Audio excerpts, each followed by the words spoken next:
Welcome to All Things Financial with Jack Driscoll.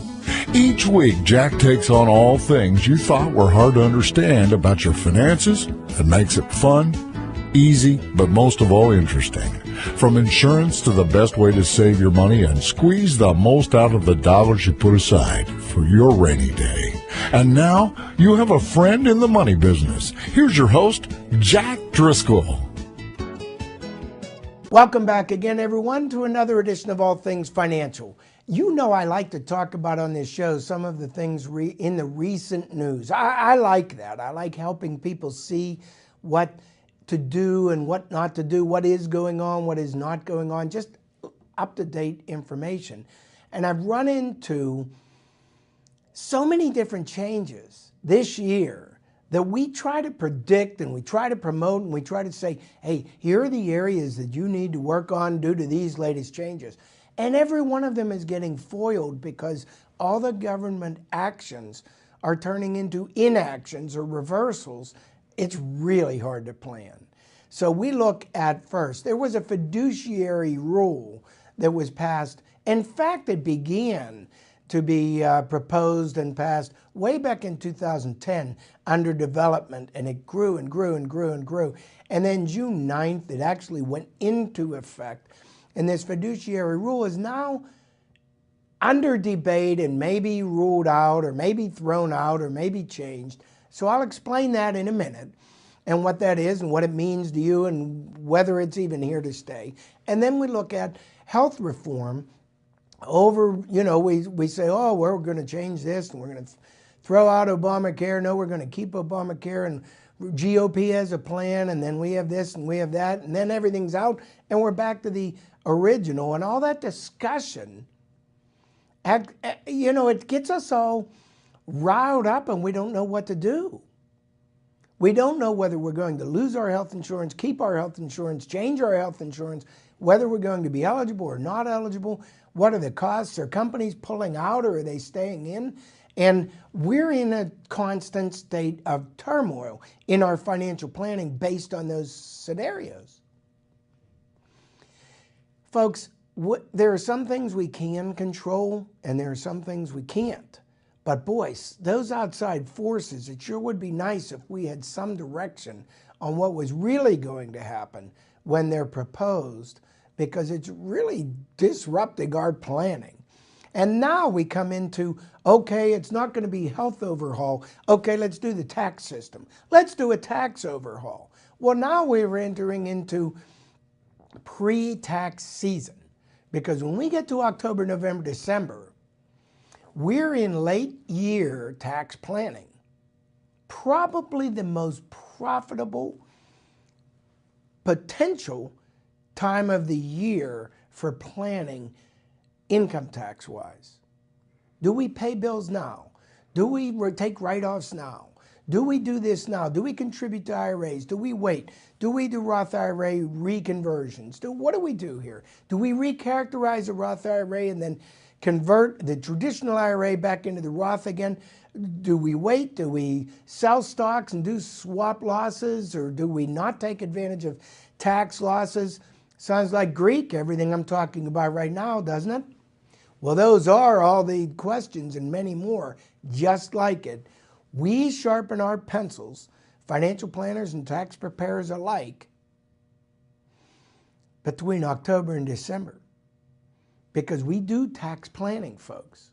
We don't wait until February, March, and April to report, which is tax returns, our tax reporting. Tax returns only deal with reporting, not changing, affecting, amending, or altering what happened the year before. It's simply reporting what happened.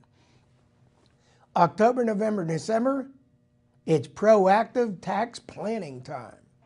Why October, November, and December? Because we've had enough time in this year to get a glimpse on what it might look like by the end of the year. We know we've had casualty losses or not.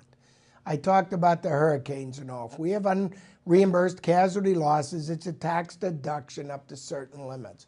We know by now, not that we have had them, but we have 3 quarters in the books.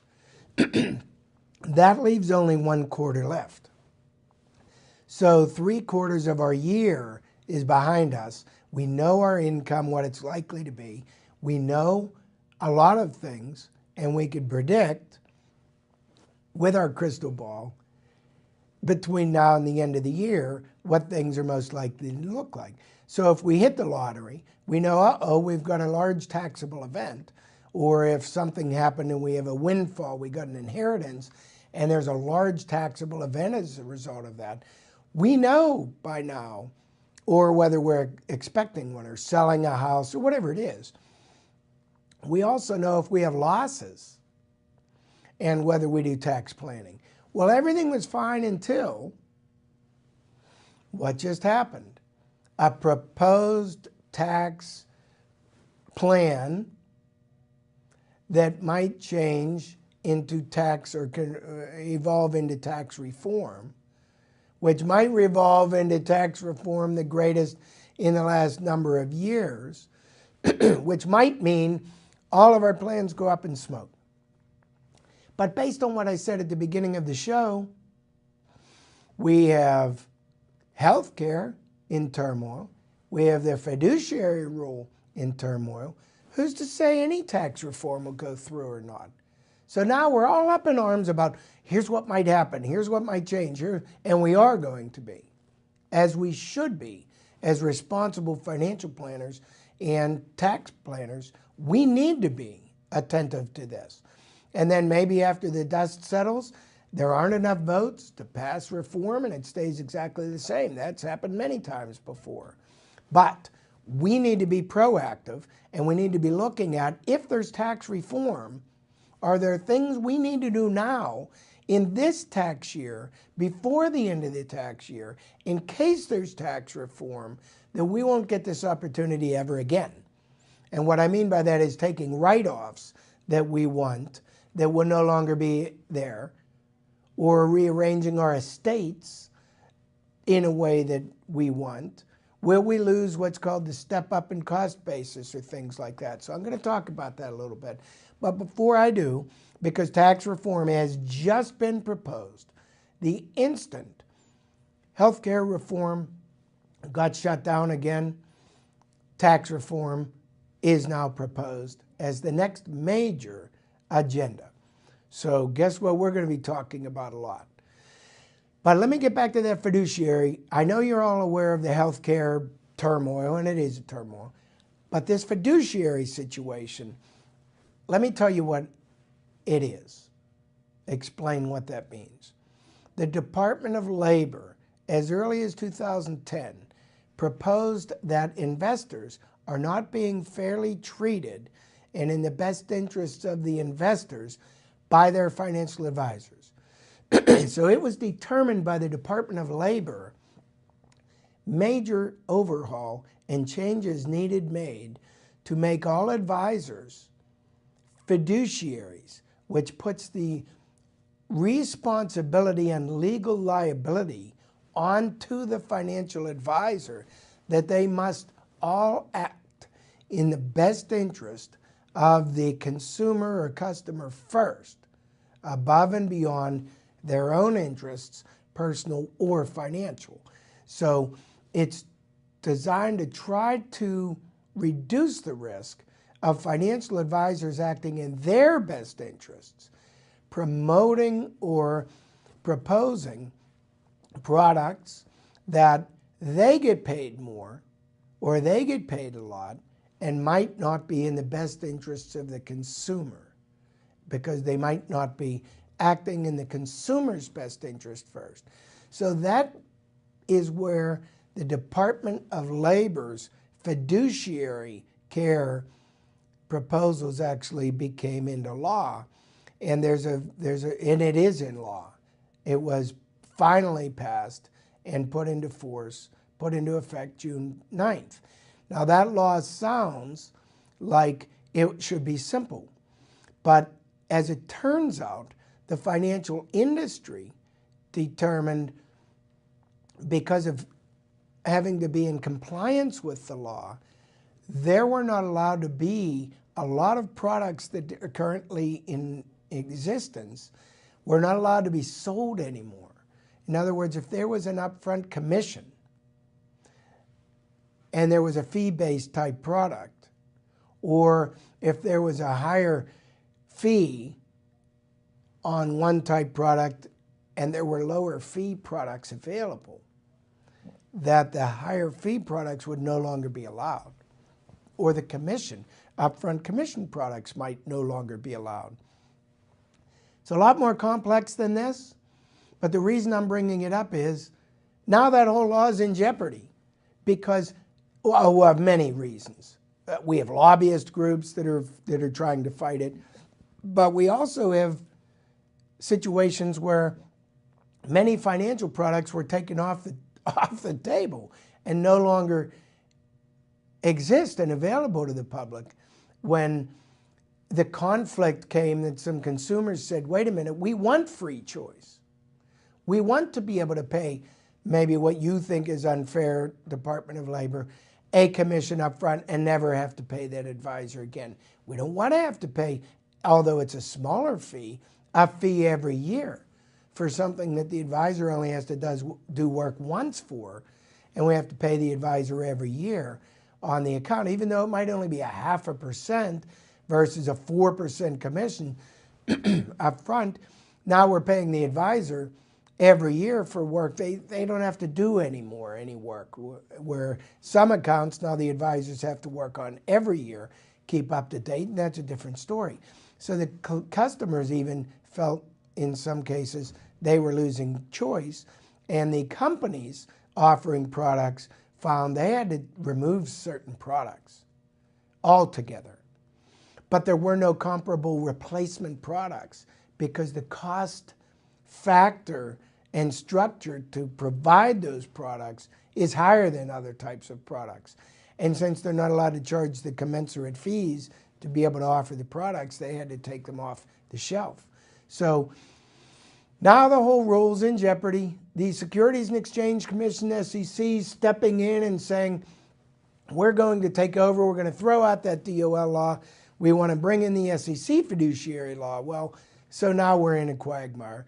And the reason I bring that up is we're trying to plan, and it's difficult to plan. And now we have a tax proposal that is coming. Now, maybe it won't get passed, but we have to assume it might. And that tax proposal has to bring questions. So all of you can read this in the newspaper or online, what's proposed. But I'm telling you, do not do finite planning based on these proposals ending up in law, because most of these other proposals aren't going so well. So what makes us think this one's going to run smoothly? Will we lose a deduction on home mortgage interest? That's a biggie, right? Will we lose deduction for charitable contributions? Right? Because that's another big one. What about our medical expenses? Will we be able to deduct medical expenses? How about long-term care insurance? Will we be able to deduct the insurance premiums like we can now? What about when we have interest on a car loan? Remember, we lost that deduction a long, long time ago. So, what's the new proposal versus what's the end result? The new proposal is saying, don't worry, we're continuing. We'll let you deduct the home interest on your mortgage, which we were concerned about losing, by the way. Charitable deductions. They think they might still allow that, under their proposal. Those are two big industries, so the lobbyists do fight to protect. But what about deductions for daycare? What about credits for college education? What about health savings accounts?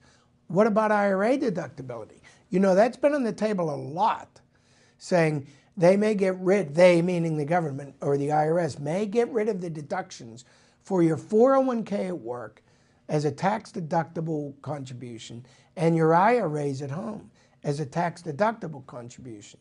What about Roths? Well, we've heard Roth IRAs, which are not deductible contributions, but are tax-free accumulations and distributions after retirement, may stay or may get canceled. How do we plan for this when we don't know? Well, part of it is we know what's in the proposal. So it's at least a flavor of what the government is trying to do. The government in this case might be the GOP, the Republicans, until the Democrats get their hands on it, and you'll see many changes. But I'll refer to it as the government for now, as proposals out there. We don't know what the impact will be, but we do know we're in October. Because we know we're in October, we will know more, probably within a month, by November. So stay tuned, because I will keep you informed and up to date on these changes. We will have tax planning opportunities between now and the end of the year that we need to make you aware of. We need to alert you about, and we need to take advantage of before the year expires. I know that. I just don't know which ones yet, depending on how this progresses, how these discussions progress. The closer we get toward the end of the year, the more certain we will be on whether these proposed changes will affect us or not, what proposed changes have a likelihood of succeeding and not, and what we need to do between now and the end of the year based on the tax plan that we currently have in effect and your individual situations. So it's same with businesses. Will we be able to deduct equipment all up front, or do we have to amortize that over 5 years? So if I buy a new piece of equipment, and starting January or whenever this new proposal might take law, it might not be till the end of 2018, the beginning of 2018, retroactive to 2017, who knows? And will it happen quickly is another question. But what happens if near the end of the year, you companies listening typically put off your equipment purchases till very close to the end of the year for the tax write-offs? And what if we can write them all off instead of having to amortize them over 5 years? Or what if we have to now amortize them over a number of years, but you're paying for the expense all up front? Does that mean you'll finance the expense now, so you don't have to be out all the cash up front? It might. We will align tax decisions and tax strategies with the tax rules that are available. And that you need to stay tuned on. What about estate tax? Right now, estate tax rules are pretty favorable, except for the rich. What's definition of the rich? We talk about income definitions when most people say, who are the rich? It's over $250,000 annual income, and then at a higher level, the ultra risk over $400,000 or $450,000 annual income. For estate tax, we can't use that definition because the estate taxes, it is a transfer tax, a federal transfer tax to transfer assets. We could have a huge estate with a very low income. You know, we might have, right now, the rule, we can have, as a joint married couple, in excess of $10 million, both of us hit in a car accident, goes to our heirs, completely federal estate tax free right now under today's code. So we'll call the rich, for this discussion, those whose estates exceed 10 million. It's a little over that. It was 5.43 million, I think, per person. So that's almost 11 million, let's say, in combination. Let's say the rich are in excess of $11 million to transfer. Now, don't forget, if you own life insurance, you have $3 million life insurance policy. Your assets really are $8 million. So you're well under the threshold. But upon death, a $3 million life insurance policy gets paid out, which isn't really an asset very much prior to death. But at death, it instantly becomes worth $3 million transferred to your heirs. Guess what? That's estate taxable. You say, no, it isn't. Life insurance isn't taxable. Everybody knows that, right? Life insurance is not income taxable if it's paid to a direct individual or list of beneficiaries, living beneficiaries. But it's estate taxable. Some people don't know that. So you look at this and you say, I have an $11 million estate all of a sudden where I only had 8. Well, a lot of insurance planners who recognize this situation say, when we buy the life insurance, when we initially buy it, we won't buy it in our individual names or in your individual names. We will actually create an irrevocable life insurance trust called an ILIT to buy the life insurance for you, to keep the life insurance out of your estate, and presto, you're back under the threshold. But we don't know to do that if we don't know the rules, right? So the key is, the answers are the strategies. As long as we could figure out what the rules are going to be, we could usually figure out the strategies to apply within those rules. But right now we're in a period of flux again. We're in a period of flux on tax planning. Will the estate tax be gone? Will they eliminate, as it is now proposed, the federal estate tax? Guess what? A lot of states have already drafted state estate tax laws ready to go to replace the federal estate tax if the federal estate tax is repealed. Imagine that. So the states say, well, if the federal government's not going to charge it, a lot of states are proposing to charge it. Some states do already have a federal estate tax with a credit against, if you owed federal estate tax, they'll credit the state estate tax against it, so you're not paying twice. The concept is, most states say, we won't charge you an estate tax and you be incurring the federal estate tax. Well, Pennsylvania doesn't have an estate tax now. But Pennsylvania does have a Pennsylvania state inheritance tax, which is just like an estate tax. So the Pennsylvania says, it's not over $10 million, $11 million. We don't care. You can have $100,000. They want money. So if you own a house and only a house, and you die and you transfer that house to heirs other than a spouse, the state says, guess what? We're charging a Pennsylvania inheritance tax based on a scale. And the scale is, if it went to a lineal descendant, that's children, grandchildren, direct descendants, offspring, or offspring of offspring, that is a 4.5% Pennsylvania inheritance tax rate. I have $1 million, 4.5% of that is going to the state. Not for any reason other than the right to be able to transfer property. I have brothers and sisters that are also sharing.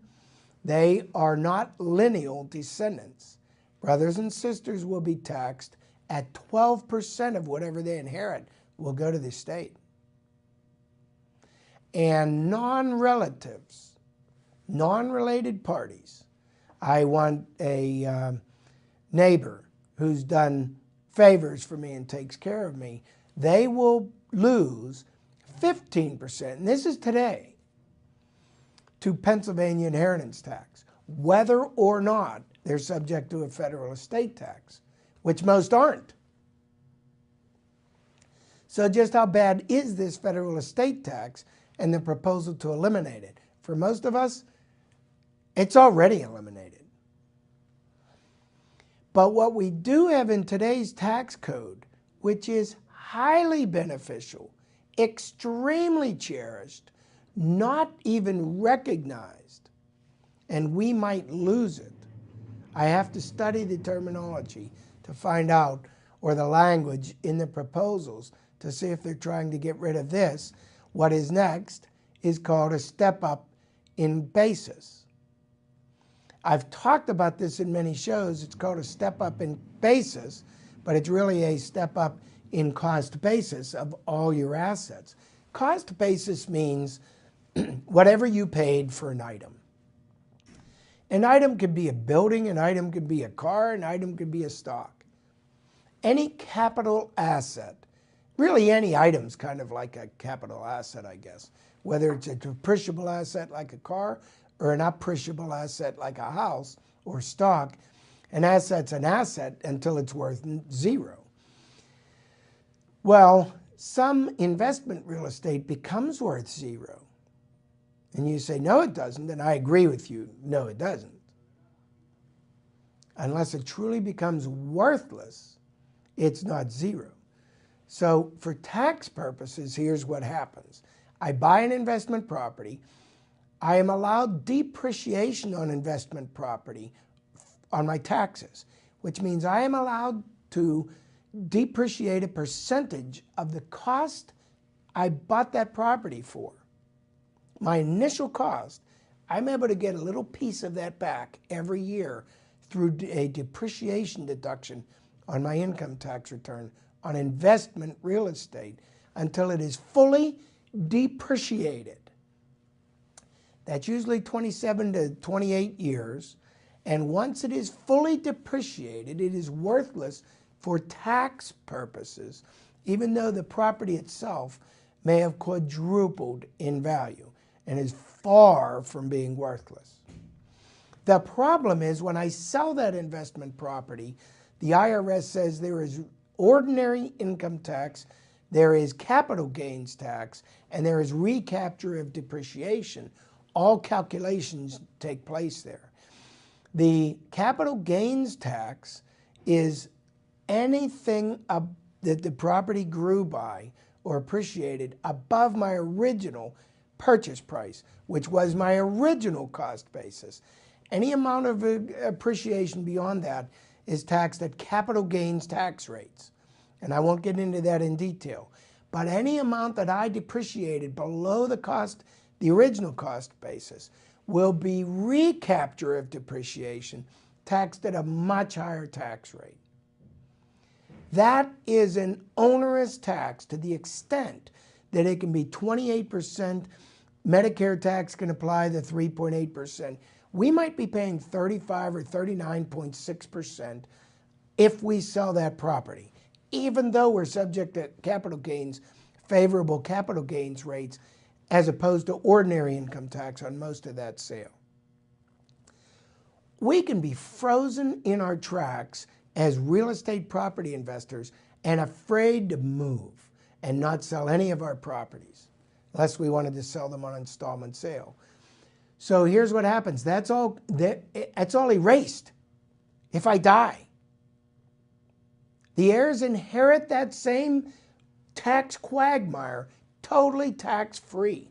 All of it is forgiven. All of it is gone. The heir's new cost basis is the value the date of death. It springs up to that value and presto, zero income tax, zero capital gains tax. It's called the step up in basis. It's in today's estate tax code, and it might go away. So I will read and follow. Are we going to lose that when there's no estate tax true, but do we lose this step up in basis, which would be a much greater loss to us? Keep informed, stay tuned. I will keep you informed through future shows here upcoming. We're out of time for today. I appreciate you tuning in to another edition of All Things Financial. I'll be back again next week.